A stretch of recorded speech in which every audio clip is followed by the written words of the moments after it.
Thank you. And then we have the last 30 minutes as an informal conversation on the state of the Nigerian archives. Thank you very much. So I am pleased to introduce our first speaker this morning, Professor Lynn Schler.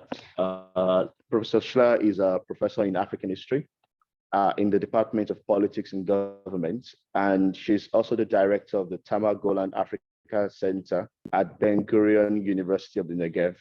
She has published books, edited volumes and articles relating to decolonization, nation building, urbanization, and labor history in colonial and post-colonial Africa.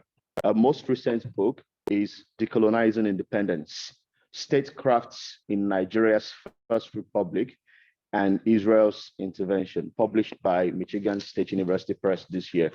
Professor Schler, the floor would soon be yours.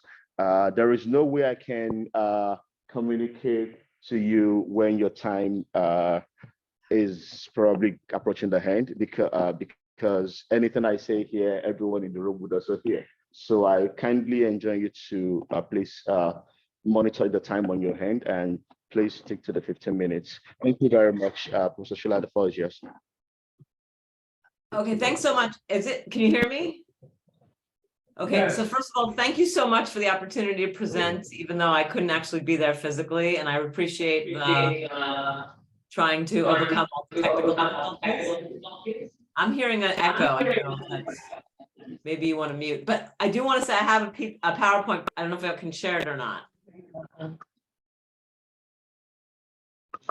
Yeah, go ahead and try. It says that the host has disabled participant screen sharing. Okay, let's let you share.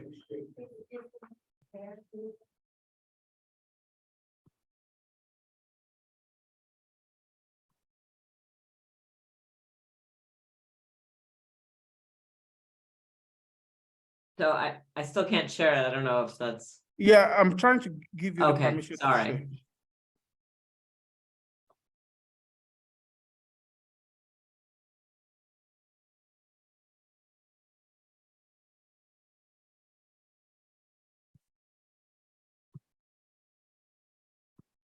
Okay.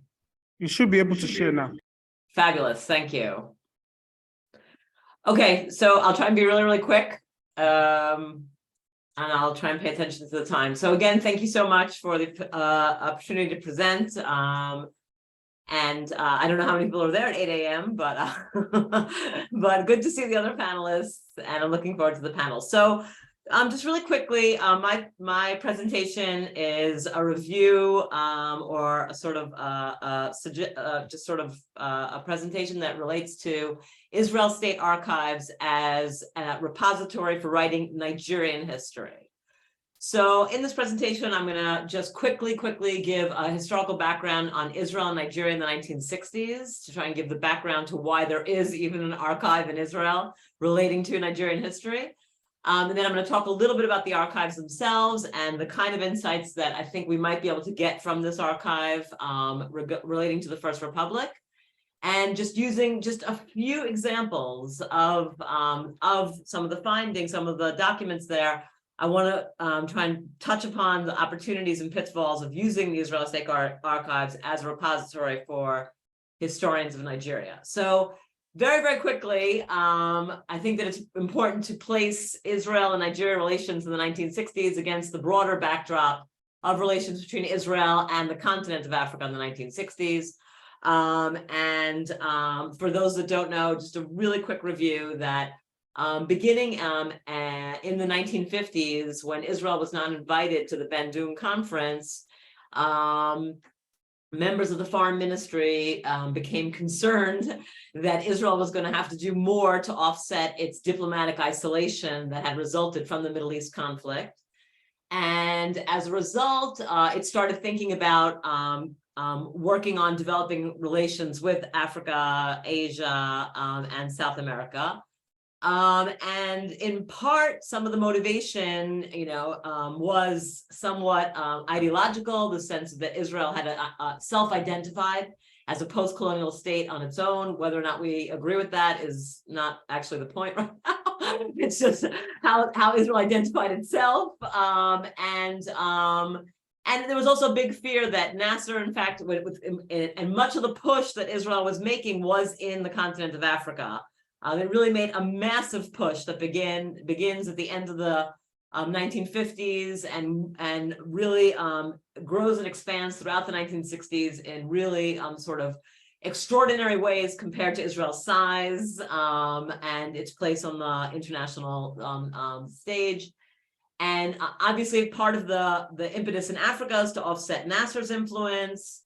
And there's sort of a debate within historians of Israel's foreign policy in this era of whether or not it was an ideological sort of solidarity and alliance with newly independent post-colonial nations in Africa, or if it was more just instrumental realpolitik, looking for friends in a hostile international arena.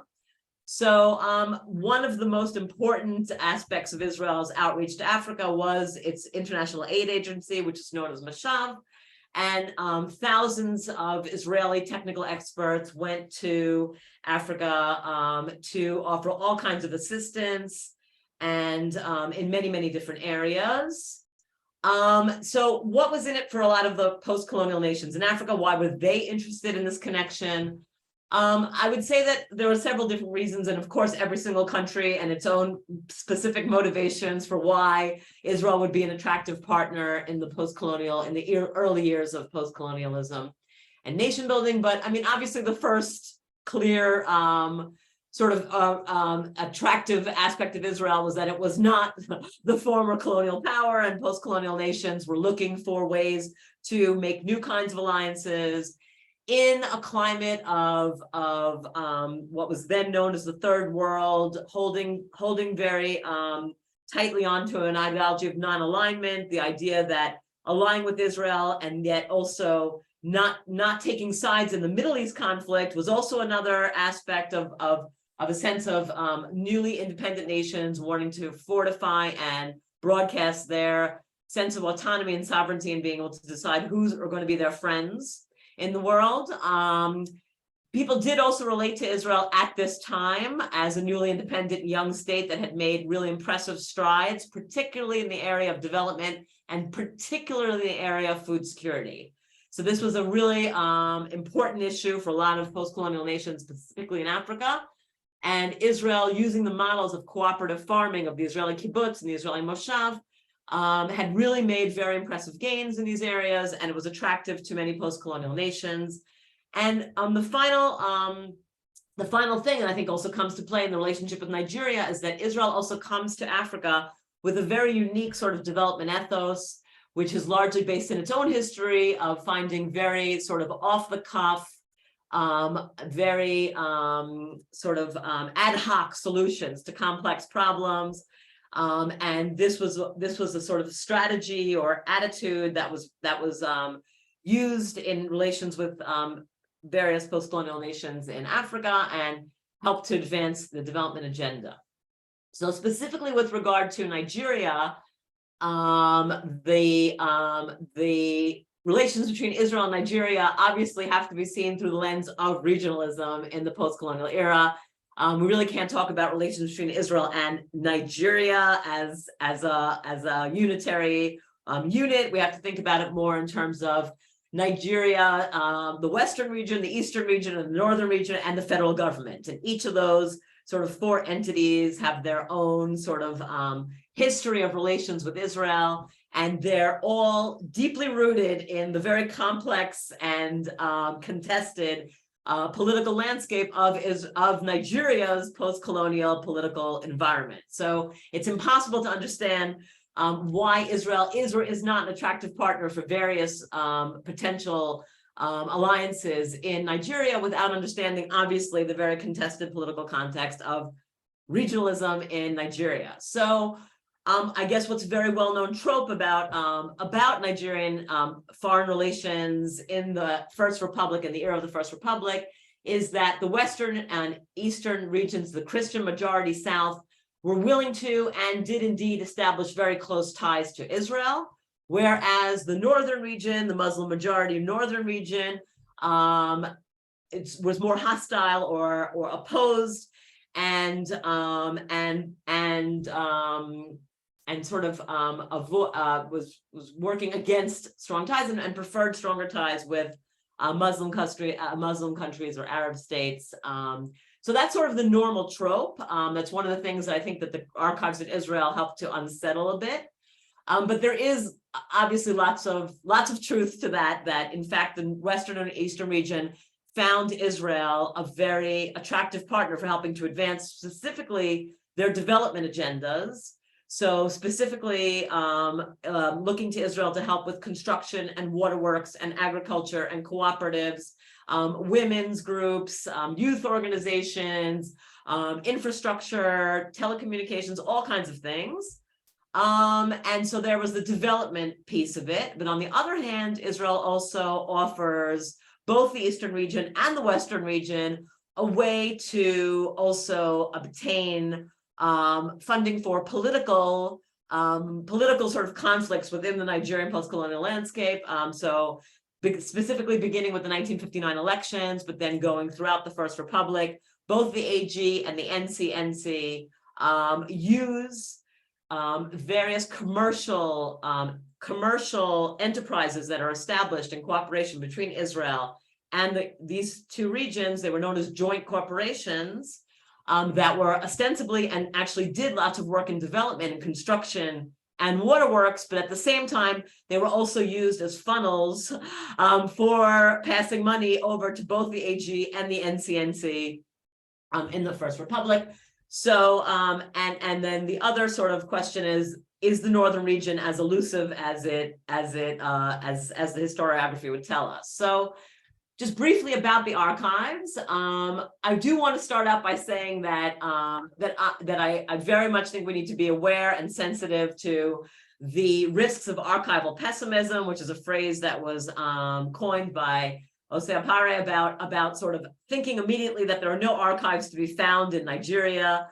And I just want to reiterate, obviously, the importance of starting in Nigeria, obviously the importance of going back and forth, tacking back and forth between findings outside of Nigeria and within Nigeria.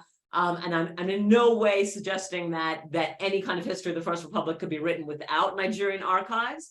At the same time, I think I'll try and show today that there are certain kinds of documental evidence that, unfortunately, for historians of politics and statecraft in the First Republic, they just can't be found in Nigeria. So what can be found in the Israeli archives? There's detailed reports from diplomats, business interests, technical experts that give lots of, I think, rich insights into post-colonial statecraft. Specifically, the Israeli ambassador, the first Israeli ambassador, had very, very strong, unusually strong connections to many different political figures in the First Republic, and has left behind an archive of extensive, detailed, tens of thousands of pages. I myself reviewed 50,000 pages of documents, but there's more that I hadn't even reviewed just for the First Republic. And it includes one-on-one conversations with Awolowo, Zikiwe, Aminukeno, Akbarov, Okote Ebos, or the Sardona. So really, rich sort of documentary evidence that I think hasn't been brought to light to date. A lot of information about development, about the loan schemes, about the joint corporations. Of course, there are biases and distortions, just like in any particular archive. The Israelis themselves have their own agenda. They have their own biases. Some of the records are blatantly racist or mildly Orientalist. So there's definitely that as well. One cannot avoid it. And obviously, most of the archive is in Hebrew. So that's a huge obstacle to being able to overcome.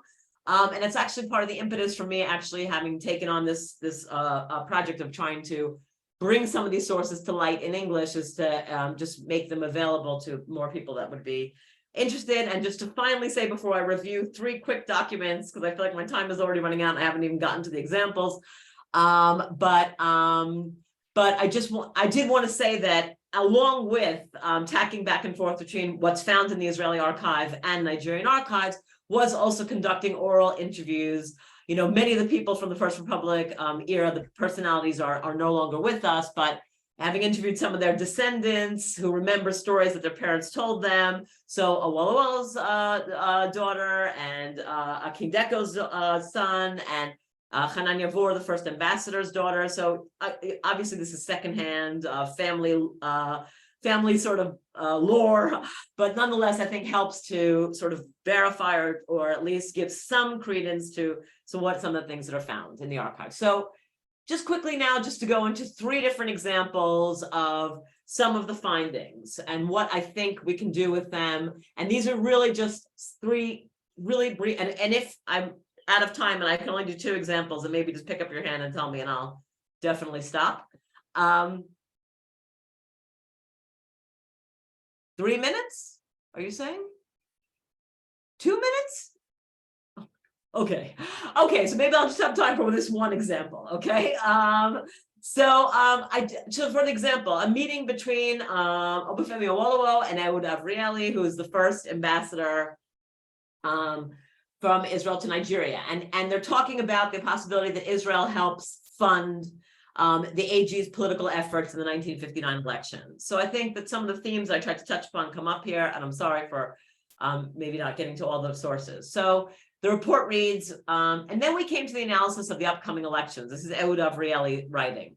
He raised the question of financial aid. He repeatedly emphasized that his relationship with Israel was not contingent upon material support, and he was not approaching us merely as an open hand, but as a faithful ally, sharing a similar worldview, and as a loyal friend of Israel and the Jewish people. He urgently needed a sum of 300,000 pounds for the elections. This was a sum he could not take from government funds, particularly in the current climate in which he suspected the British were supporting the unholy alliance between Azikiwe and the North. He asked how we could transfer this amount to him. I confirmed our willingness in principle to help him discreetly, in keeping with our general tendency to help national liberation movements without interfering in their internal affairs and without stipulating conditions, other than one fundamental condition, guaranteeing friendship and loyalty to Israel. After these solemn announcements, we turned to the more practical considerations. I propose signing a commercial agreement between the Western region government and Israel as an ideal solution to address the special problem. I explained that within the framework of official and public transactions, we could easily, and without risking confidentiality or harming the status of the 2 countries, deposit the necessary funds into his accounts. Funding could be transferred as if they were interest or some other arrangement agreed upon. He understood the idea perfectly and yet emphasized the urgency of the assistance needed and expressed doubt that we could reach a financial agreement quickly enough in order that the funds be transferred to him. So, and then he offers to give sort of advance on the payments once the commercial agreement is found. So, I mean, it's just a brief example, and I don't have time to go into the other ones, but the kind of things that, like, you know, blatant sort of blueprint for corruption that is left behind in the Israeli archive as just like, oh, this is what we talked about. And I think it's a rare find that, I mean, I'm not aware of any kind of like conversations like this recorded and left behind in official archives in Nigeria that sort of indicate the extent to which, for example, Awolowo and the AG are looking for new ways to offset political conflicts and gain an upper hand in political competition back at home. So I'm sorry I didn't have a chance to go through all the other files. I feel like my time is up now, but thank you. So I'll stop here.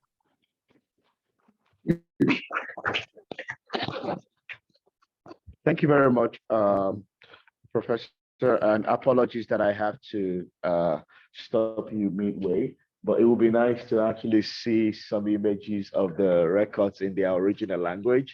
And, you know, I mean, we can't appreciate the texture or the smell from the images, but at least something for our eye would be nice. Anyways, so next on the list is Dr. Tim Lipsey, who is an assistant professor in history at Northumbria University in the UK. He's also the principal investigator of an Arts and Humanities Research Council funded fellowship on stolen archives, stolen archives as a question, reevaluating the British migrated archives and decolonization. And is the author of Nigeria's University Age, Reframing Decolonization and Development. Floyd, yes. Thank you so much. Thanks to Prof. Sahid Adorinto for the invitation to appear on the panel. Thanks to our esteemed chair and discussant. Thanks also to Lynn for getting the panel off the mark in such fine style. And thanks for you all for coming to this somewhat early panel on the first day of the conference. It's especially nice to see some colleagues who I met on the plane yesterday from London Heathrow to Philadelphia. Let's start then. It's well known that many important archival collections for Nigerian history are in the UK. British government records, particularly records of the Colonial Office, the papers of British officials who worked in Nigeria, many of them held in the Bodleian Library in Oxford, the records of missionary organisations and British businesses all include significant content about Nigerian history. And the reasons for this are very obvious. In fact, virtually every significant British institution from the 16th century through to the 20th was involved in empire to some extent and holds records relevant to the history of the territories that Britain colonised. They include government and semi-state organisations such as the Royal Military Academy Sandhurst, which incidentally was attended by General Yakubu Gowon when he was an officer cadet, the Bank of England, the Royal Mint, and also professional bodies and universities even, something I considered in my book, Nigeria's University Age. There are also collections held in Britain of documents created by organisations such as the West African Students' Union and by other members of the Nigerian diaspora. For example, the papers of the eminent British Nigerian nurse, Professor Dame Elizabeth Anyonwu, are held at the Black Cultural Archives in Brixton, South London.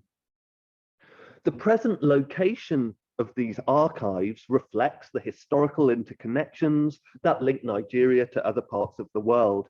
And of course, in particular, the networks that were created to enforce, sustain, and later abolish the British trade in enslaved people, and then the British colonial rule over Nigeria.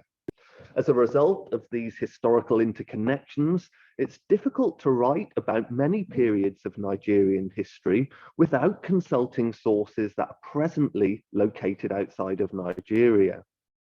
This has been an issue for many years, but has been brought into particular focus over the last 10 years or so by the British so-called Migrated Archives Affair.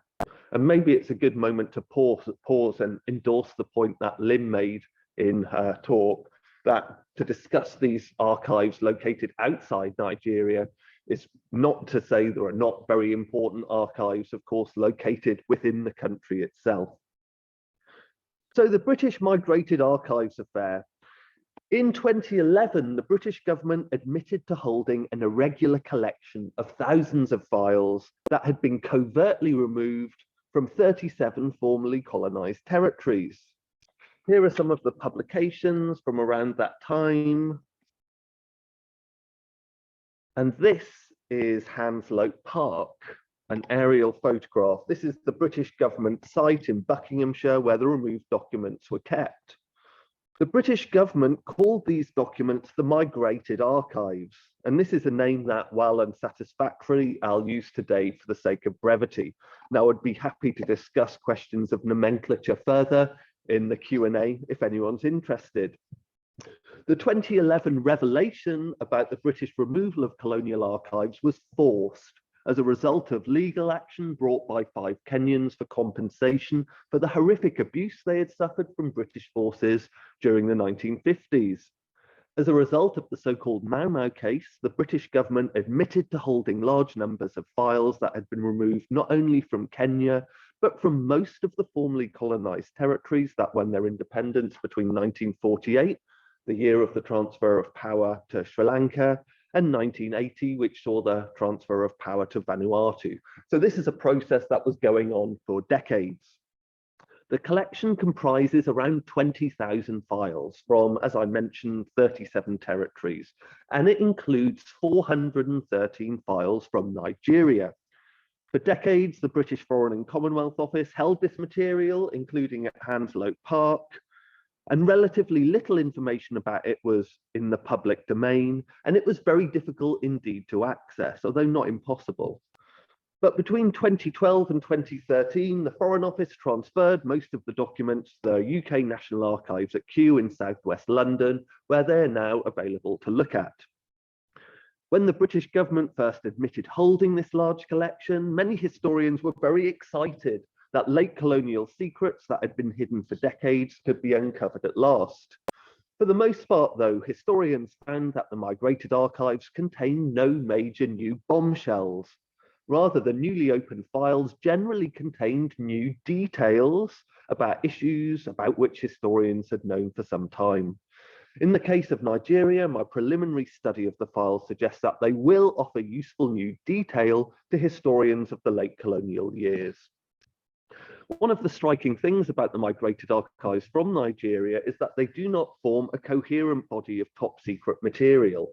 Rather, they're quite mixed in their provenance and content, as is suggested by the varying covers of the files, which you can see some examples of on this slide. Some of the files belong to a G series, with G indicating the Governor General's office. There's an example of one of these files on the left of the slide, the red file with the big G on it. British colonial officials tried to keep the G files as secret as possible. There were tight restrictions on their use and who could see them, essentially senior white British officials only, and even on how these files were to be transported. The files were supposed to be locked into a special red leather dispatch box when they were being moved, and only 13 senior British officials had held the keys to open these boxes. All of these Red G files were removed from Nigeria directly before independence in October 1960. These files include useful detail about issues including the late colonial constitutional negotiations during the 1950s that led to Nigerian independence, controversies including the African Continental Bank affair, in which British authorities and some Nigerian politicians accused the Eastern Region government of financial impropriety, and covert British planning for the possibility of breaking up Nigeria before the transfer of power. It's notable that, to the best of my knowledge, no files from the Governor General's office were passed by the British to the National Archives at Ibadan. It seems that this series of files was created with the specific intention that it would be removed from Nigeria before the transfer of power. But other of the files sent to the UK from the British High Commission in Lagos and the Deputy High Commissions in Ibadan, Enugu, and Kaduna were sent back to the UK later, in around 1966 or 1967. And British officials then added these files to the migrated archives from Nigeria in the UK that had already been removed in 1960 at around the time of independence. These files that were removed later cover a range of topics. One group of records produced by the UK Information Office in Kaduna, for example, includes files about individual employees, British anti-communist propaganda, and British government narratives about other controversial issues such as land policy in Kenya and the Central African Federation. You can see one of these Kaduna files on the right of the slide. The file in the middle was created in the governor's office of the Old Western region in Ibadan, again showing the varied provenance of this collection. It's helpful in understanding these archives that the British removed from Nigeria to pay close attention to how and why these files were selected for removal from the UK. And that's something I'm going to be working on over the next few years. Even more than many other archival collections currently in the UK that concern Nigerian history, the covert removal of these migrated archives from Nigeria to Britain raises pressing ethical questions. As I've mentioned, British colonial authorities generally did their best to keep the removal of these documents secret. At no point, to the best of my knowledge, did British officials discuss plans to remove and destroy documents with Nigerian politicians. Nor have I found evidence so far that Nigerian politicians suspected the documents' removal. It's worth noting in this regard that the number of files removed from Nigeria, 413, was relatively small compared with, say, the over 2,000 files removed from Kenya, where leading politicians did suspect that the British were removing documents. The legal ownership of these removed documents is ambiguous. The UK National Archives today claims that the migrated archives are UK public records owned by the British government. But studying British government records from the 1970s shows that there was considerable debate about the legal ownership of the documents amongst British officials themselves. So in other words, even British officials couldn't agree who owned these documents that had been removed from 37 former colonies. The UK National Archives today refuses to disclose the legal advice it received in 2011 about the ownership of the migrated archives, adding to the uncertainty around this question. Irrespective of who actually legally owns the documents, it's currently quite difficult for Nigeria-based researchers to access them because of the costs involved in travelling to London and the difficulties for some Nigerians of obtaining visas for travel to the UK. My current Arts and Humanities Research Council funded project that Damilola mentioned, Stolen Archives, Reevaluating the British Migrated Archives and Decolonisation. This project aims to take some small preliminary steps towards starting to address this problem. The project involves, one aspect of it involves photographing all 413 files from Nigeria and making the files, making the digital images available to 6 Nigeria-based early career researchers, together with a program of research mentorship delivered in collaboration with the Lagos Studies Association.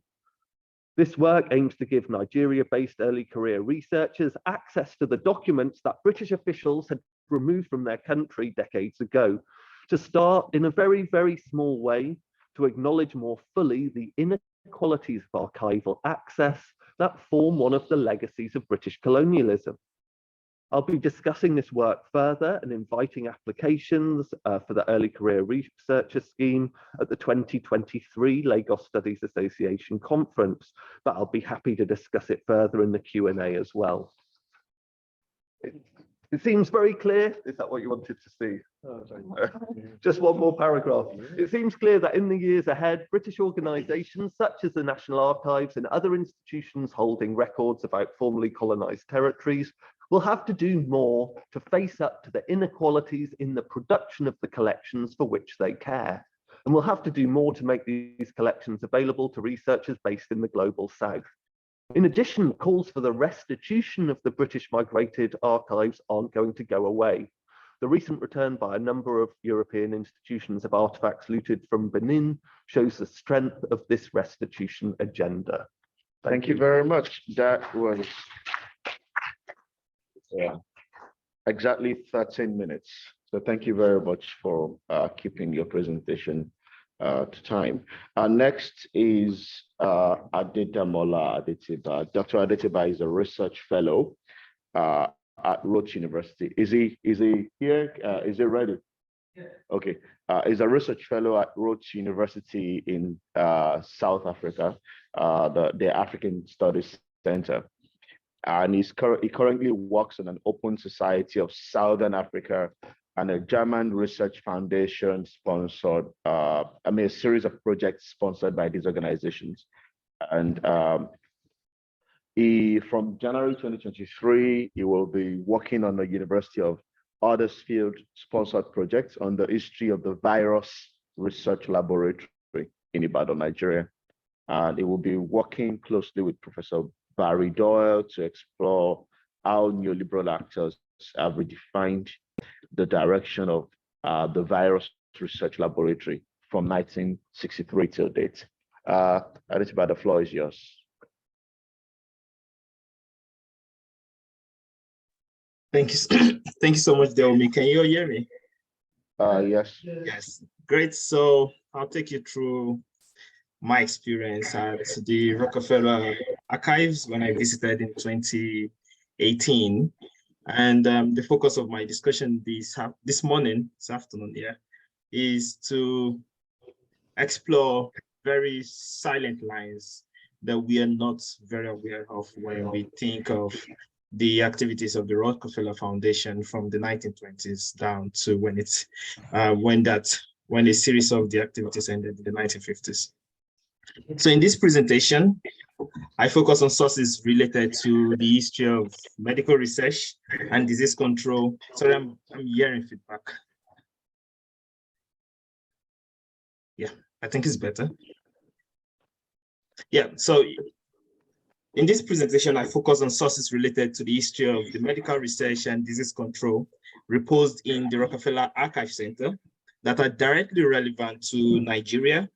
These sources provide broad context on the Rockefeller Foundation's humanitarian gesture towards public health, especially as it contributed to the etiology of epidemic and endemic diseases.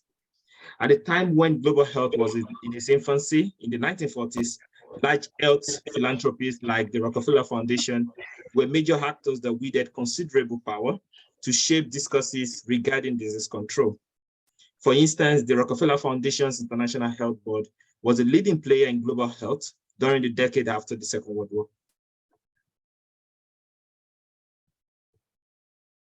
Sorry, yes. The sources in this presentation mentioned how the foundation gave metropolitan-based biomedical scientists unimaginable support to traverse a wide radius in search of meaning. That is, they were able to visit the epicenter of epidemics to collect specimens and culture parasites in the bodies of animals and human subjects to know more about the microbe inciting yellow fever symptoms.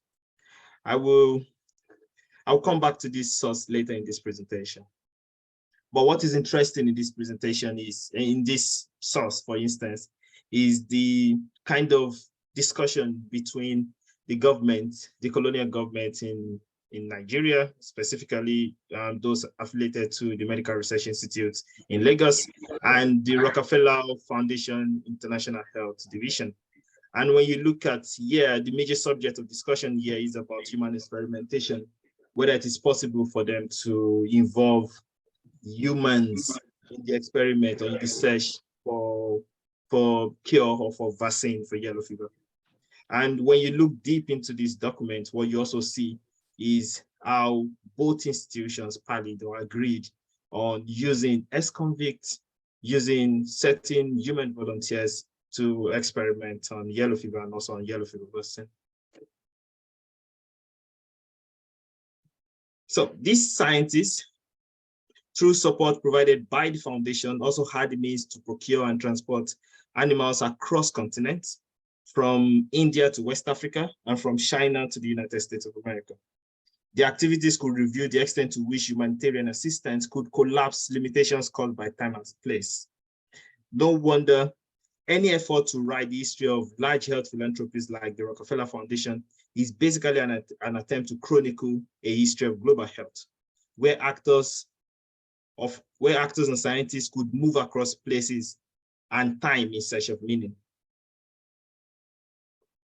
Global health has been a subject of extensive criticism from medical anthropologists and historians that see the increased involvement of philanthropic foundations in medical research as a reincarnation of colonial biopolitics, a situation controlled by neoliberal capitalist forces.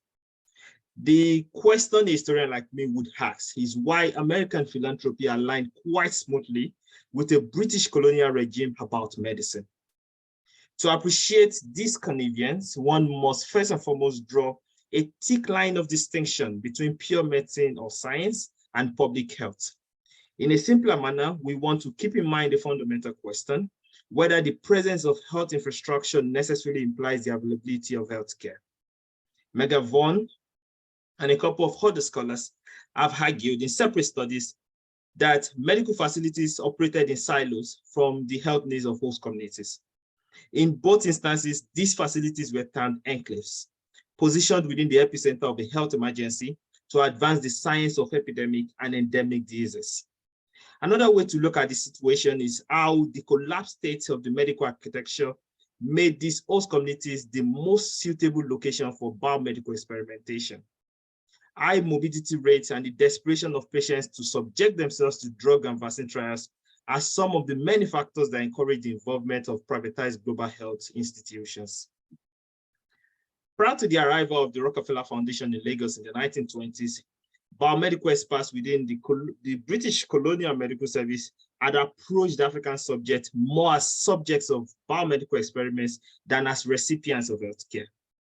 One major discussion within the government was providing a palatable environment for medical research to thrive. The plan was to move disciplines like tropical medicine to original sites of operation, especially a colony that has its own control over which vary from time to time. These conditions are within the host communities and are the predominant forces that continue to shape the discipline. They had the species and specimens located within the reach of biomedical scientists for bacteriological and pathological investigations. Over the next couple of years, this call by the Colonial Office will stimulate a wave of responses and initiatives from respective colonial authorities. It would influence the establishment of specialized local institutions that would be at the forefront of research on yellow fever, malaria, and trypanosomiasis in colonial Africa. This move led to the establishment of institutions like the Nairobi Bacteriological Institute in Kenya, and also in the case of Lagos, the Medical Research Institute, which was established in 1907, which evolved as one of the leading centers of the investigation of tropical disease in British West Africa. Sources reports in the Rockefeller Archive Center also provide insight into how the British Empire conceived colonial subjects as tools of experimentation and not necessarily as recipients of British health intervention. The British colonial government and agents of American philanthropy agreed on the mode of their relationship. In fact, British as well as American scientists were the leading actors at the Rockefeller Foundation's Yellow Fever Laboratory in Yaba from the 1920s to the 1950s. The basis for their intervention is far from public health. They were on a mission to unravel doubt that characterized the field for years. We should not forget that this manner of inquiry was still new and had lasted barely 50 years. The choice of site was influenced by the abundance of a diverse range of animals that could respond to the viruses in different and interesting ways. Records reports at the Rockefeller Archive Center suggest that while the quest for meaning was from an apolitical motive, the choice of research site was loaded with subjectivities. It was a connivance between historical allies to maximize resources in colonies to mitigate a global health emergency. American philanthropy thrived on European colonialism. The British agreed to share spoils of conquest by granting this Center of Sciences access to both the animals and humans of the empire. The American Foundation roamed European empires freely to access samples from anyone and anything under British control. I show you here, for instance, the motive of research. It was the quest to find answers to a global problem, and not necessarily the quest to cure the immediate needs of colonial subjects that were in dire need of an urgent cure. The focus of the team was also to study the most effective ways to inoculate animals. They found this useful not only in their studies of yellow fever, but also smallpox and other diseases. I also show you here how West Africa was basically a site of experimentation, and that the yellow fever epidemic was an important case study to understand, juxtapose, and refuse age-long theories on disease causation. The discussion here is a conversation at the preliminary stage of the professional relationship between the Rockefeller Foundation and the Lister Institute in London. The primary subjects were colonial subjects, languishing under the heavy burdens of the yellow fever epidemic. Coincidentally, they were also under the heavy yoke of colonialism. I have shown elsewhere the lethargy of the colonial government to deliver health and social services to colonial subjects. It was during this period that the colonial government was involved in heated conversations within itself and with officials of Christian missions regarding the need to institutionalize preventative medicine. I have shown this conversation here for reference sake. You will see a conscious effort by the government to excuse itself from the well-being of colonial subjects and delegate responsibilities to missionaries. Another source reference here also suggests that African chiefs bore the responsibility of funding medical missionary activities. I like referring to these two separate facts in the same context because they recalibrate deep meanings about the current state of global health. We continue to see continuities in roles played by large health philanthropies and faith-based NGOs within colonial and post-colonial periods. But I will further show you in this presentation colonial governments like contemporary leaders in sub-Saharan Africa, our colonial governments like contemporary leaders in contemporary Africa continually excuse themselves from responsibilities and facilitate smooth operations for foreign interest groups. These governments are gatekeepers that are held to the bidding of foreign stakeholders, even more than finding lasting solutions to realities that transform their citizens into manipulated therapeutic citizens. To buttress my point a bit further, I will present another interesting finding from records in the Rockefeller Archive Center that reviews one of the many reasons for the Rockefeller's research mission. As a historian critical of health philanthropy in Africa, I track how information sent from the laboratory in Yaba was read by authorities in New York, for instance. Here you will see F.F. Russell, the director of the International Health Board of the Rockefeller Foundation, compare methods of yellow fever control in West Africa and the United States of America. Though the last major outbreak of yellow fever was reported in the US in 1905, several scientists were still on out in search for clarity. Scientists working in Lagos were encouraged to publish in certain journals, majorly those visible in the US and available for those who care so much about the disease. West Africa was an important reference point to complete an age-long puzzle that seemed clumsy to medical professionals. I am reoccurring this point because of the implications West Africa research sites had for pure science. Damola, am I still in time? Am I still within time? 4 minutes, yeah, thank you. So what other place would be more qualified to gather this assemblage of seasoned biomedical professionals than communities with the worst scenarios of outbreak and suffering? Sorry. These sources also review reasons why biomedical scientists collaborated with local actors, I mean colonial subjects and African chiefs, in executing their agenda.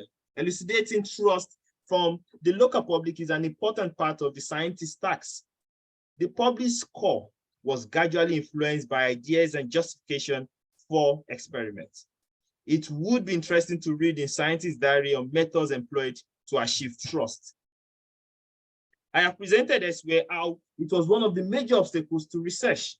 Commissioned investigators complained about a lack of cooperation from host communities when they sought to collect samples. During the early phase of the yellow fever epidemic, for instance, scientists affiliated with the Yellow Fever Commission complained of non-collaboration and resistance in certain communities. E.J. Wheeler, a principal investigator assigned to study a possible yellow fever outbreak in Abeokuta, for instance, complained that the citizens they encountered were very rectilious and suspicious. He claimed that during certain visits to African communities, he went in the company of a police officer as a way to enforce compliance.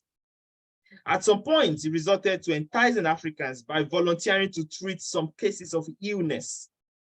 He also sought to employ the assistance of native medical officers and missionaries. All these efforts proved abortive and were inconsequential in influencing responses to his mission. In most parts of Abeokuta, for instance, Wheeler met Africans that were willing to collaborate. Wheeler reports also reads of a particular encounter with an African woman who, out of mistrust, sent water instead of urine to him to examine in the Medical Research Institute, Yaba. Though he opined that the woman acted out of mistrust and fear, it is also possible that she acted out of a lack of understanding of the whole essence of the exercise. He eventually had to rely on interviews with other European residents in Abeokuta who had knowledge of the diseased traveling history. So what we can see in the Rockefeller Archive, for instance, is how there was real collaboration between officials of the colonial states and the Rockefeller Foundation to elucidate the support of colonial subjects with regards to human experimentation. I'll stop here and entertain questions when it's time for Q&A. Thank you.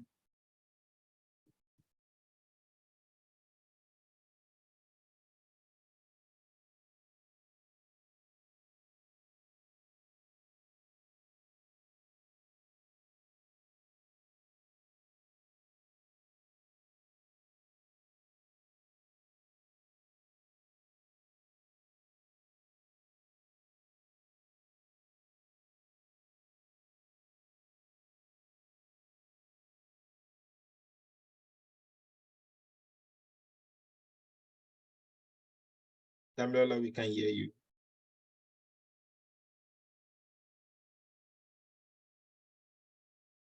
Okay, Dr. Reeves is currently a postdoctoral instructor in world history at Samford University in the UK.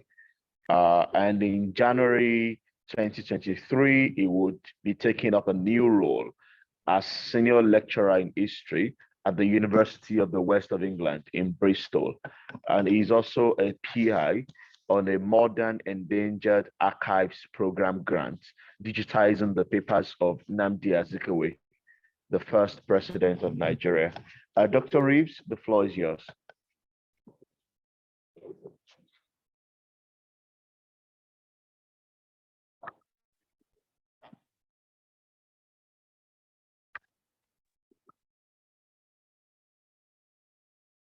Okay, can you hear me?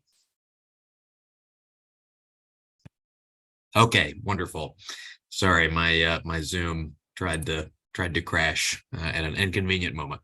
Okay, well, it's wonderful to be here. I just want to echo everyone else's thanks to the organizers of this this panel. So I'm going to be talking about a project that I've started. Well, I shouldn't say I started, that I'm working with several collaborators in Nigeria to digitize the papers of President Azikiwe. So these papers are not complete, as I will describe, and I'll describe some of why that is the case, but at his home in Onuyi Haven in Nsukka, just, a short distance from the University of Nigeria, there are thousands and thousands of documents. Can you hear me? Yes, I can hear you. If you could start all over again, it seems your Zoom crashed and we missed out on what you were saying earlier. Oh, no. Okay, I'm sorry. No problem. All right. Well, I'm glad we're all together again. So, yeah, I just wanted to say that I'll be discussing this project to digitize the papers of Nnamdi Azikiwe, first president, obviously, of Nigeria. So these papers are housed in his home in The peril of technology.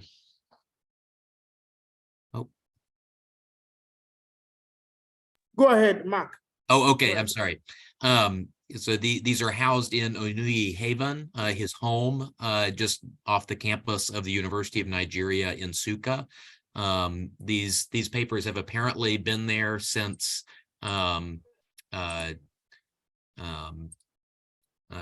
his death in 1996. And even before President Azikiwe passed away in 1996, scholars have expressed interest in accessing these papers. In an edited volume in 1989, a few scholars on Azikiwe said that much more could be gathered from Azikiwe's personal archives and library, which are still in his possession. This collection in 1989 was not nearly as large as it had been when he first built his home, Onuyi Haven, which is here on the right, which is, again, near the campus of the University of Nigeria in Nsukka, with its Nnamdi Azikiwe library. We are the ones going in and out. Yeah, it seems like that. It's been fine. Yeah.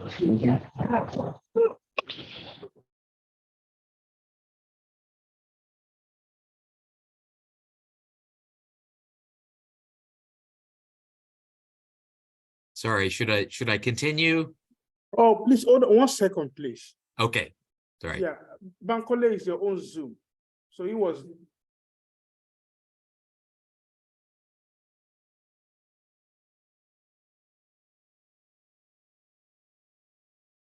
So it was a Zoom that crashed out. So. Gotcha. Yeah, no worries. Please give us a minute, Mark. That's fine. That's fine. Let me switch to a more interesting slide. But technology is. Oh.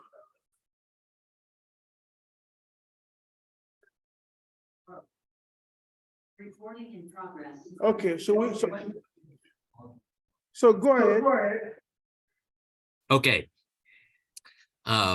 So again, President Ezekiewe's papers are in his home near the campus of UNN. Sadly, however, this collection used to be much larger. During the Biafra War, federal troops destroyed the first library, which contained material going back at least to the 1850s.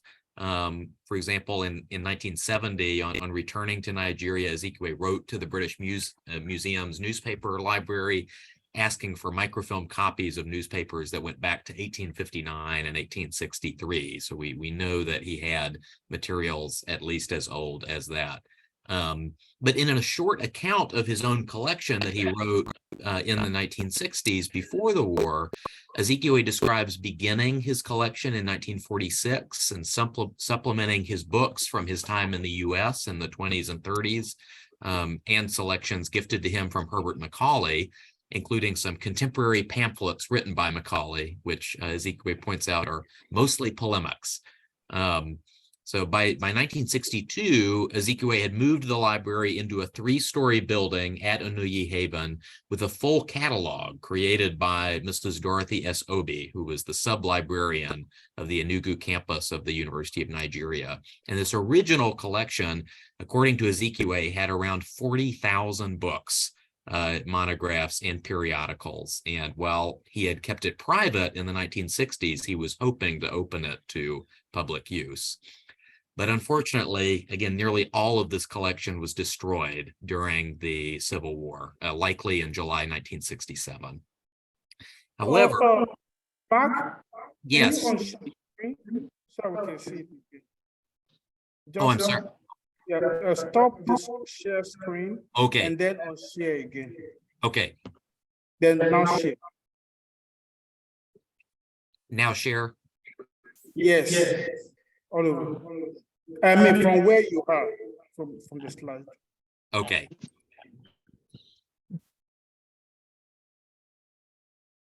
How's that? Oh,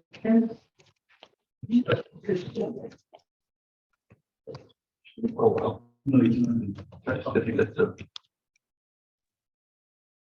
Yeah, I think just continue because we need to go back some time. Let's just listen. Yeah, let's just listen. Yeah, we can see the screen. Can you share again? I mean, starting from where you are now. Sure. How's that?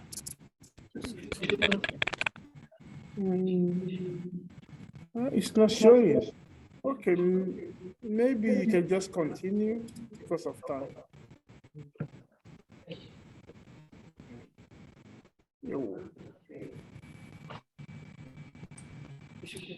Okay, go ahead and continue, please.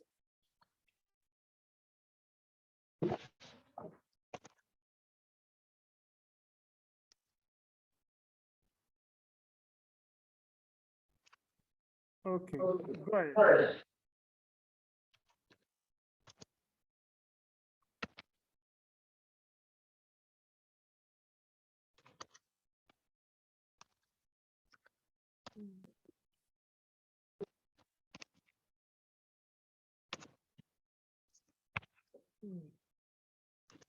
Are you there? Mark? I think his Zoom crashed again.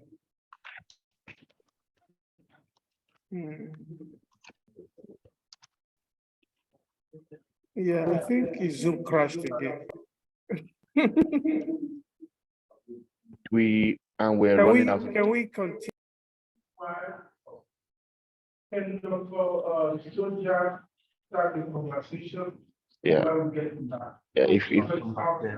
Yeah, it would be nice if we were able to gain some time, and if Repre is able to join us again, then they can continue the presentation. But if I So would, you're back now. We can see you now. You crashed earlier. I'm Do you wanna- sorry. So do you want to start from the slide and just quickly wrap up so we can go to discussion? We don't have Sure. time anymore. We actually, do we have time at all? No, time. we don't. Oh, Mark, we actually have to time, and we have to leave 5 minutes. for the 5 next minutes. group. Maybe we should let the discussant provide our Do reflection. 5 minutes. We are leaving the 5 minutes. You can do 5 if you can speak. Oh, you give can it do stop. okay. They said you can do 5 minutes. Okay. Yeah, just wrap it up, please. All right. So these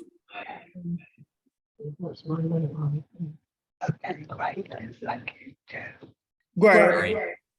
Yeah, these papers were destroyed in 1967, but there is still a large collection in this home because Ezekwe left Nigeria for health treatment in late 1965, and he took along several dozen steamer trunks full of documents, and those are still in his home, in addition to his papers from after 1970 when he returned. So I first visited the collection in 2017, and then along with Ezekwe's widow, Professor Uche Ezekwe, who is herself an emeritus professor of education at UNN, and Mr. Vincent Aquellum, who's a librarian at UNN, we applied for and received a Modern Endangered Archives Program grant. And we finally, after COVID delays, began digitizing in July 2022. And so we've digitized, or I shouldn't say we, the team in Nigeria has digitized over 900 files so far, some of which include materials from the late colonial period and from the First Republic. And we're hoping to complete this by July 2023, and all of this should be available on the MEAP's website, which is through the UCLA library. And again, although incomplete, this is a really rich collection. It includes several unpublished works, or the project for unpublished works, including a second volume of Ezekwe's memoirs, a piece that he seems to have written while he was Governor General, proposing a new constitutional form for Nigeria, as well as a collection on his activities during the Biafra War. So I'm happy to answer more questions about the collection. I apologize for the technical difficulties. So I'm trying to make it worth it. So, but I'm more than happy to discuss more about this collection. Thanks. So we managed to pull through to the end. These are some of the challenges of hybrid sessions, especially when the internet is unstable. So we're going to take a few minutes of reflection from our discussant, Dr. Toja Oko, who is an assistant professor at Loyola University in Maryland. She's an assistant professor of history, and her research focuses on the development of minority identities in the Niger Delta region of Nigeria. And she has a forthcoming book under contract with Cambridge University Press that is entitled Minority Nigeria, Contesting and Claiming Citizenship in the 20th Century. Our area of expertise include the history of colonialism and decolonization, gender and minority politics, and 20th century cultural flows between Africa and the African diaspora. She's previously worked as a content developer and as a digital archival consultant for JSTOR and the Mellon Foundation. And in that role, she worked with archivists in the United States, Europe, and Africa to establish best practices, build local capacity, and support preservation efforts with digitization as a tool. Dr. Suja. Good morning, everyone, and thank you to Dr. Damilola Adebayo for sharing this panel, and to the Lagos Studies Association for inviting me to engage these thoughtful papers in a robust reflection on the state and politics of Nigerian archives at home and abroad. I would like to acknowledging the consciousness and care with which my colleagues today have contextualized the trust and imbalanced relationship between local Nigerian archives and those that are dispersed globally. This awareness has gone a long way to and seeks to remedy for this long-standing imbalance of the knowledge base and knowledge production between the global North and the global South. An important through line that runs through all of the papers presented here, and I apologize in advance, I did not receive Dr. Schler's paper in advance, so I'm hoping that we can, a lot of these things do pertain to her paper as well. But an important through line here is how critical pieces of knowledge about Nigeria's political history dispersed to different parts of the world or languishing in forgotten storage spaces shape our understanding of its past and present. These archives are fragmented and scattered, albeit along discernible geographical pathways, making the effort to write meaningful Nigerian histories not just a forensic feat, but an exercise for those who have the privilege to follow the far-flung pathways of their dispersal. This reality is itself an indication of the continued power imbalance that exists between the Nigerian government and its more powerful colonial and post-colonial partners, which mirror the imbalance that exists between Nigerian researchers and their counterparts in the global North. Tim Livesey's paper on the migrated colonial archive demonstrates how this differential leads to a stunted understanding of the complexity of Nigeria's transition to independence, which for me has particular interest since part of my story is to talk about how minorities really shaped the trajectory of decolonization in the last decade of the decolonization period. Historians yearn to reveal this complexity in the pregnant gaps within the imperial archives. Disappointingly, when the Dark Colonial Repository in Hanslope Park finally opened for scholars, it did not satisfy that yearning for more intimate knowledge of the negotiations between the Nigerian brokers of independence and their departing British counterparts. What is heartening by Tim's project is that in studying the newly made available Nigerian files, he and his research team will make these freshly opened archives available to young Nigerian scholars so that they can work as partners in this effort to place and synthesize them within Nigeria's modern story. And this, I think, is really, really critical. This line of inquiry brings me back to the perennially vexing challenge of access to Nigerian archives abroad and its attendant questions. Who gets to access them? Where and how can they be accessed? And most importantly, how can Nigerians have better and meaningful access to these archives? As scholars and practitioners in the field of historical preservation and research, we continually reflect on and debate the infrastructural and political challenges of expanding Nigerian access to these relevant archives. Such conversations are adjacent to the accelerating debates over art repatriation in the museum world. However, as go the 27-year annual climate change conferencing, so go considerations of right-sizing the historical imbalances in African knowledge production. Missing key pieces of institutional knowledge enables popular, scholarly, and even governmental ignorance to persist, handicapping the possibilities for social, political, and institutional change. What is kept in these dispersed international archives and what is kept out of them says more about colonial or imperial anxieties than what they say about African understandings of their colonial encounters and colonial violence.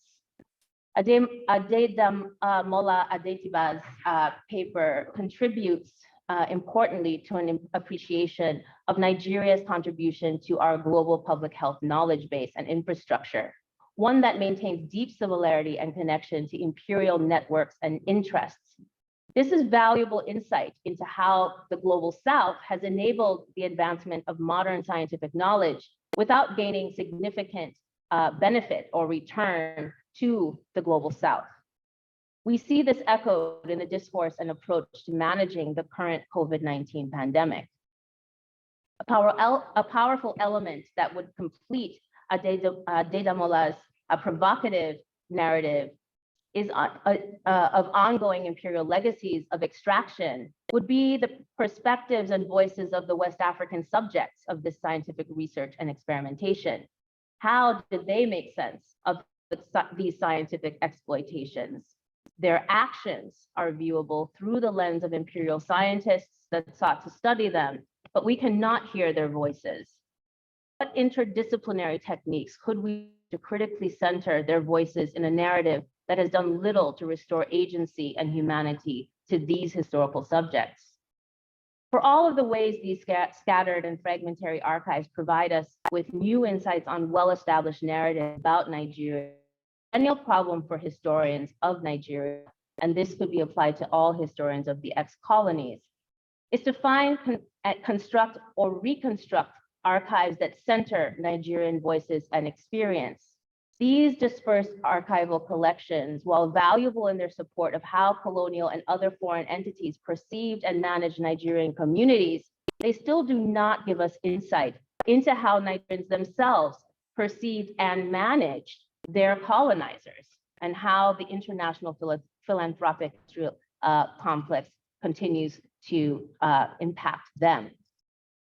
Speaking to the problem of archival pessimism, as Dr. Schler carefully reminds us today, I turn to Mark Reeves' project to preserve and digitize local private troves of archival materials. And this project offers us a model for how to counterbalance the nature and quality of information contained in Nigeria's dispersed archives abroad. The project to preserve and digitize Nnamdi Azikiwe's private collection of works and papers is a critical step in a positive and hopeful trend that has gained momentum in these past 2 decades. This trend begins to inject some hope into the longstanding pessimism regarding local and indigenous archives. I should add here that our esteemed conference organizer, Dr. Shahid Aderinto, who is here with us today, and other Nigerian scholars, many of whom are very young and upcoming scholars, have been working tirelessly to build and fortify local preservation and capacity building efforts in Nigeria. Initiatives aimed at building local capacity and infrastructure to preserve and digitize local archives enable them to stay in Nigeria and offer better access to them to Nigerian citizens. However, without sustained interest and committed funding from local stakeholders, the most important of which should be the Nigerian government, such initiatives are in danger of faltering. We are rapidly losing 20th century archives, and many of the institutions that would collect and preserve the 21st century Nigerian experience have not been able to maintain best practices in the effort to do so because of a lack of funding and national interest. Finally, as historians largely trained in the West or within Western frameworks, our definitions of what constitute archives continue to remain constricted to tangible and often written evidence. While we have been trained to use an array of interdisciplinary techniques to patch traditional archival gaps, many of the ways we evaluate the strength of our historical projects rest on this basic standard. It is necessary and critical to genuinely engage these alternative techniques to help us center African ways of knowing, cataloging, and chronicling their past as well. There are clearly economic and political challenges to overcome to really shift the trends and power imbalances associated with archival collection, preservation, and accessibility in Nigeria and the rest of the global South. We must continue to apply our thinking and creativity to overcome them.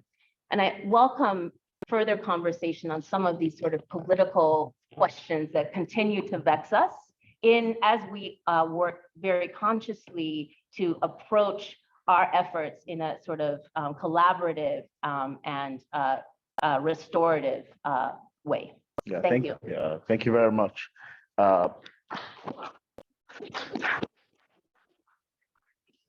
So we have 20 minutes before our session officially ends, but I just also want to offer a few statements as using my role as chair, of course, to also say a few words on archival research in Nigeria in general.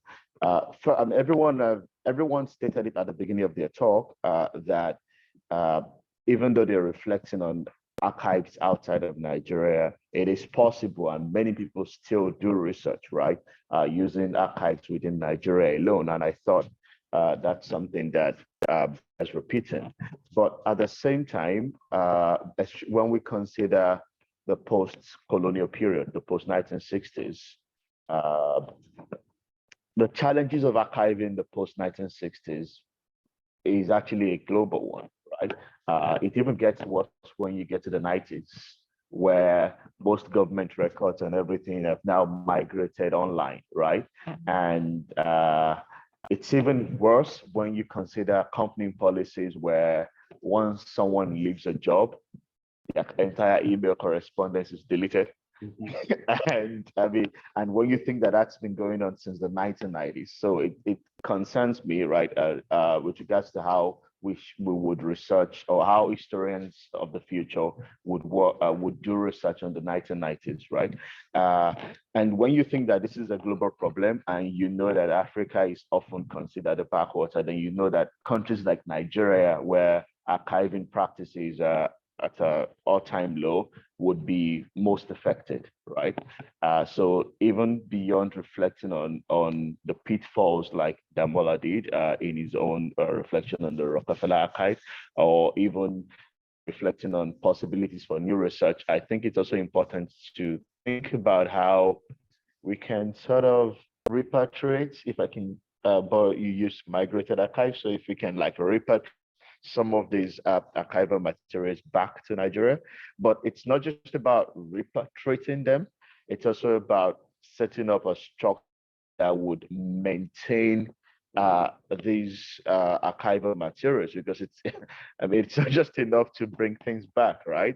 The right environment, and I'm talking in terms of physical environment now, a wrong environment can mess up papers and make them brittle, right? And when you consider that some, not an indictment, but when you consider that some recent documents in the Nigerian archives are already breaking up like cookie, and you imagine that you can still read 19th century letter books at the UK National Archives in their Princeton form, then it's also another conversation that we need to have, such that even if we find ways to bring back some of these documents, either in physical or virtual forms, setting up an institution that would maintain them is critical. One final comment, just to buttress Tim's point, that universities often hold archival records as well.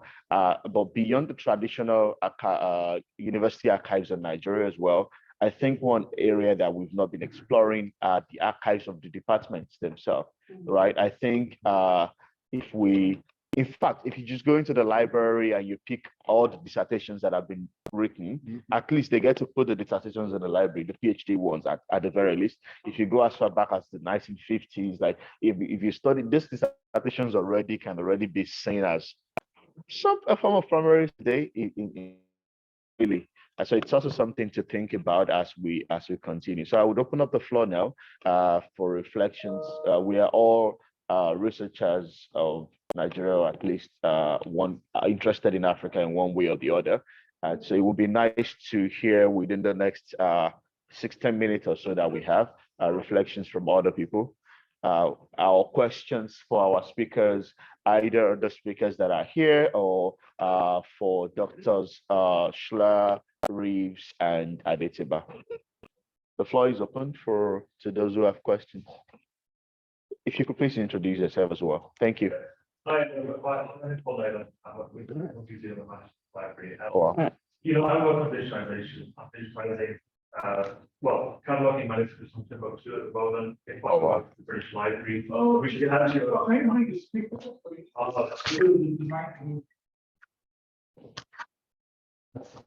Yeah, 1 second. Want to move the microphone close to him so that people on Zoom can hear.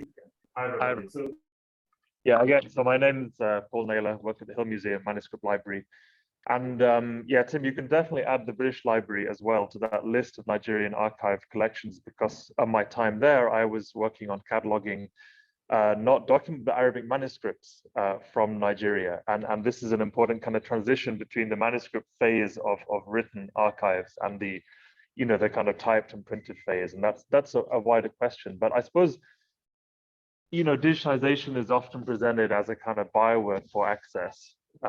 And we know that that's not true, because as we've seen with the technical problems today, you know, technology and the access to technology, access to the internet is very unequal. And as our scholars, you know, we can't do anything about that, you know, about the kind of physical problems with the access to technology. So I suppose, you know, digitization should not be an endpoint. And so how do we, once we have this digitized material and once we have it in Nigeria or in other African countries, how do we make a story with that material that's accessible and relevant to people, not just in Nigeria and other African countries, but also in Britain and other that had that colonial relationship? You know, how do we start from the digitized archives and make it into a wider project that people on both sides of that divide can access? So that's my question.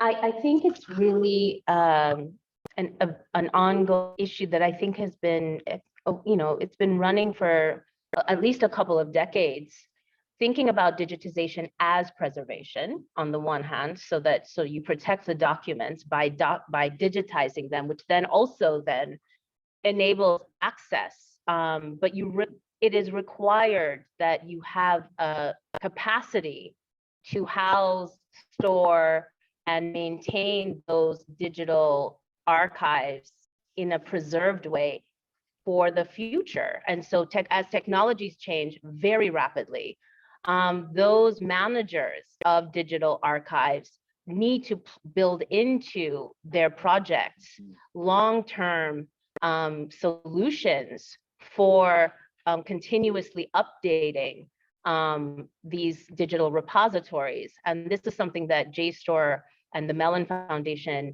encountered very early on in the early 2000s, which is something that I was participating in, kind of trying to think through. And in fact, we worked with the British Library on those Timbuktu manuscripts. And one of the really sort of clear issues was that the government in Mali is just not capable of maintaining the infrastructure that would then safeguard and maintain that digital preservation. And so what is the responsibility of these formal ex-imperial powers to ensure this access and infrastructure? It is a partnership that I think requires not just repatriation, but accountability. And if I could also quickly add to that, I think we should also be careful how we use digitization as a tool of access, because today you have many companies, big firms already venturing into that space as well. Adams Matthews is one company, for instance, where, I mean, just like journal articles are now like being sold to institutions, it's the same way many archival materials are now only accessible via subscriptions. There's something that we need to think about as well when we're thinking about digitization. And one more thing is that digital documents also decay over time. We don't think about that. I mean, we think once you digitize, it lasts forever. It's not always true. Digital images also decay over time. This is why we can't afford, and Prof, sorry, I'm not just saying this because you did something like that, but this is why we can't afford to rely on iPhone digitizations. It's important. This is why when you see a professional digitization effort, they often use big cameras. Like, it's because images also decay over time. by the time you transfer them from one computer to another, you realize that in 10 years, with the technologies that would exist, you might not be able to even reach them without significant repairs, like digital repairs undertaken on them. So it's also important to think about the cost of these things as well, because it's not cheap. Those cameras are not cheap, right? Also, anyways, I'll pause here. Other comments and questions? And oh yeah, there's one from the house before we take the one on Zoom. Yeah. Go ahead and talk. Well, let me go ahead. There is the question in the room first before we take the one on Zoom. Okay. Well, let me wait. Let's get the question. So hi. I'm from the Bachelor from Leipzig. I've got maybe a comment and less of a question. But first thing, what really struck me about the four papers is that 3 of the papers talk about archival records that are really quite elite perspective. So it's like the late colonial period, early post-colonial period, and I think only the paper by Ademola was trying to kind of go beyond that. And I think that's of course a problem with those particular archival repositories that we have. And I know that Lynn, for instance, will also find this a problem. And I think, Tim, you mentioned the UAC archives, for instance, United Africa Company. And I think I'd like to draw people's attention to their existence, because they don't just need to be used as a business archive to understand something about Unilever. There is a lot of detail in there that is relevant to social and cultural history. There's research that's done on consumption surveys, all these kind of things that can be actually allow us to dig below the elite level. Plus, there's a lot of material there from the 1970s and the 1980s, so you get much more closer in the time. So if you're interested in that, they have a website, unileverarchive.org, and you can just search what they have. And then if you find it interesting, you can try and make an appointment to come and see them. And there's more going on there, but we don't have time for that. So I just want to draw your attention to that for that other added element. Second point is I'd like to make a distinction, and that goes actually back to Damilola's point about kind of the problem of post-colonial records, between those materials that could be there but seem to have disappeared. And I think maybe we should think about, is there a way of somehow shaking the tree and getting some of those records that still exist and are lying in government offices to somehow try and get to them, right? And born digital records. And of course, born digital is much less of a problem because there is a whole strategy on how to deal with that. And I think there Nigeria kind of has quite a possibility if they want to. So I think these are 2 different questions. And I'm much less worried about the born digital records than about the records from the 60s, 70s, and 80s that we're not having seen showing up.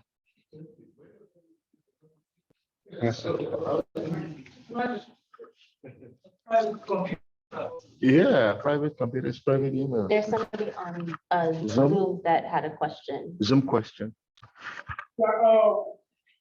Palumi, go ahead and ask your question. Let's mute ourselves. Yeah, Damola, thank you.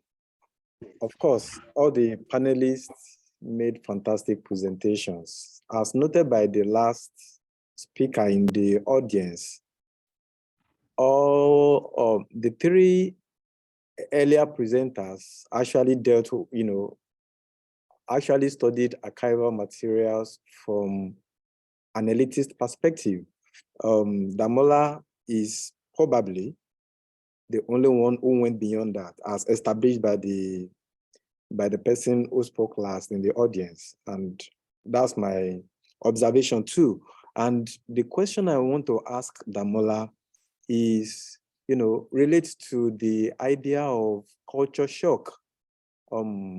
You explained that the available evidence, the available archival materials and documents indicate that some of the Abeokuta indigenes were skeptical and suspicious of the colonial healthcare officers who were attending to them. Now, some of them even provided, false materials. For example, the one who provided water instead of urine. And of course, they were also timid in responding and interacting with the colonial health officers. I want to ask, if culture shock, if there's evidence, archival evidence, archival materials that also shows the possible fallibility of the colonial health officers who were attending to the indigenes, knowing that the colonial officers and the Abeokuta indigenes operate from different cultural contexts and add, different cultural behavior. If probably the colonial health officers, was troubled or were troubled by culture shock. They did not understand the culture of the Abeokuta indigenes. They misunderstood the cultural behavior of Abeokuta indigenes, and then they probably indeliberately made some culturally incorrect representation or interpretation of the behavior and responses of the indigenes. Thank you.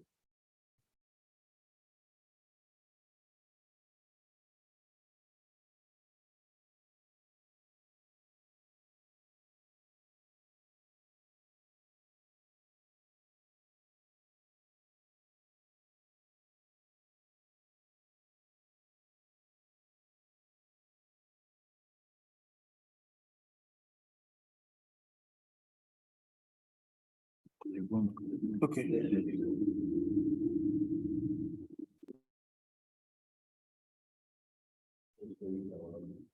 Damola, do you want to respond? Okay. Yes, I can try to respond. I'm getting feedback again. Yes, I can try to respond to the question. I like saying this. I think the history of British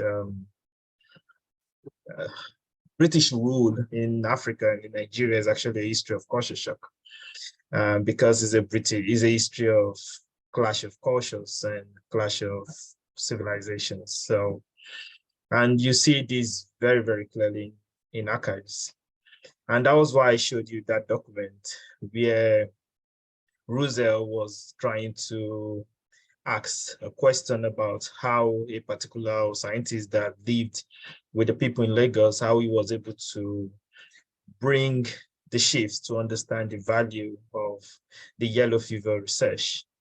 And I know he was talking from that point of view of the skepticism Africans had with respect to the research. And as a historian of medicine, I've seen those kinds of skepticisms play out, not only when I visited Rockefeller Archive, also when I visited other archives, when I also went through records at the National Archive in Ibadan. So that is why it's very easy for me to conclude that what you see as a predominant theme in the history of British encounters with Nigerians or Africans is the history of cultural clash, cultural shock, cultural misunderstanding. And you see that very clearly in the recent movie, Election, that was a production of Wole Soyinka's Death and the King's Salesman. So I've always said that. And I also try to find those kinds of scenarios in most of the records. And another one I saw is also how, for instance, Africans that were participants, and that was one of the points that I can't remember, that the discussant made. One of the things I saw is regarding how Africans that were actually participants in medical experimentation, who were not really scientists, but were auxiliaries.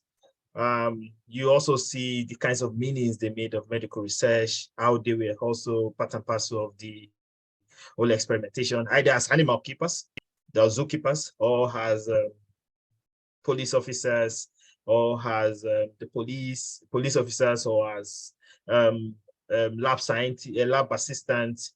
The kinds of meanings they made of those research is also something worthy of note. And when you look at the meanings they made, those meanings are very, very, I can't say that they're straightforward, they are very shackled. And you see, and they're also very inconsistent. You see some that approved of human experimentation in these archives who don't see a problem with it. And you also see in some archives how some were really very critical. So the woman I pointed you to in my record is a woman that encountered Wyler in the 1920s. And it's very interesting how that woman how she tried intentionally. Okay. So just my conclusion, like I said, is that the history of British encounter in Africa is invariably the history of culture shock. So you see it in all archives. Thank you.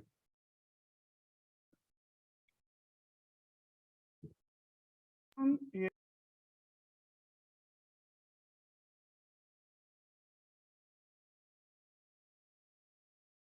Damilola, you're excluding us from your archive.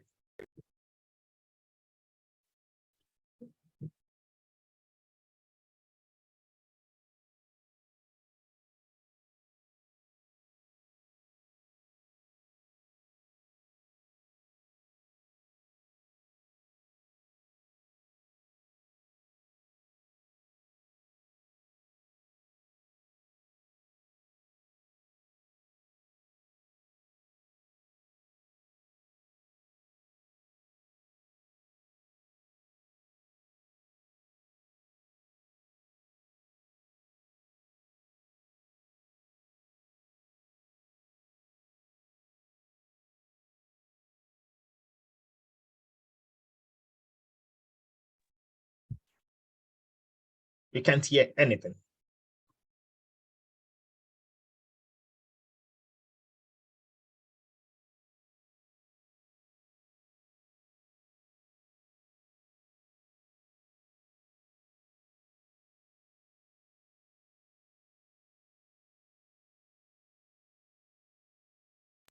Can you hear the question on Zoom? No. They didn't hear that question on Zoom. Maybe someone said, yes, exactly. Okay. Go ahead. Dr. Ogeneto. Okay. I'm sorry.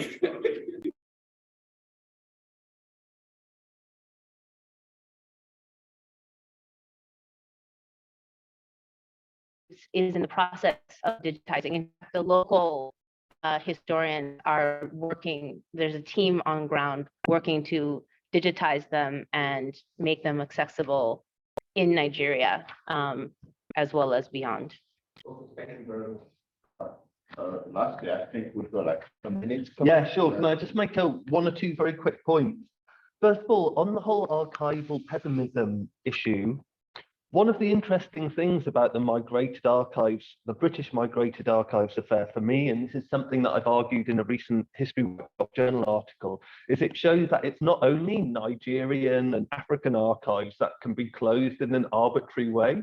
So it's not just in Nigeria that there are loads of files sitting around in the basement of a government building. Yeah. This happens in Europe all the time as well. So I think we need to more think along the lines of a kind of global geography of archival access rather than return to this kind of stereotyped idea that it's African or Nigerian archives that have a kind of pathology about them, that it's more difficult to find archives for African history. The other thing is, I think it's a really good point about bottom-up perspectives.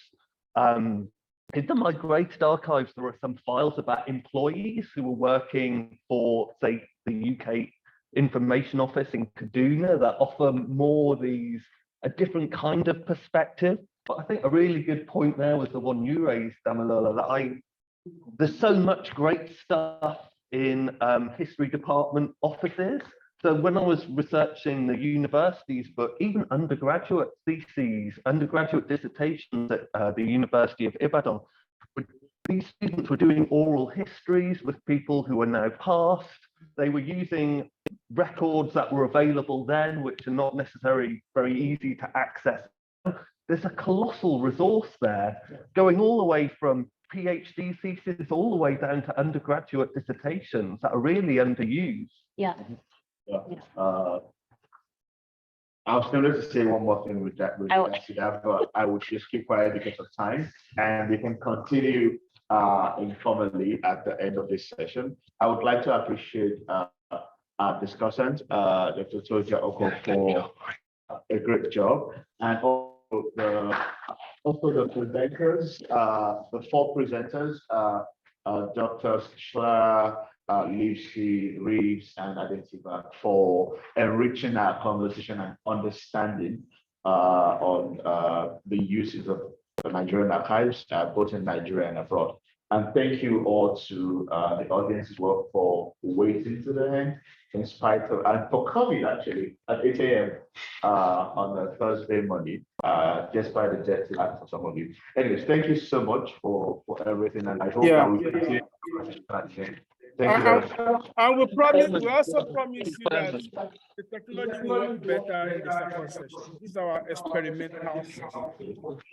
So we use you as an experiment to test our technology.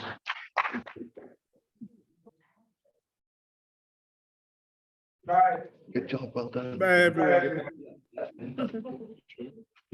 Thanks.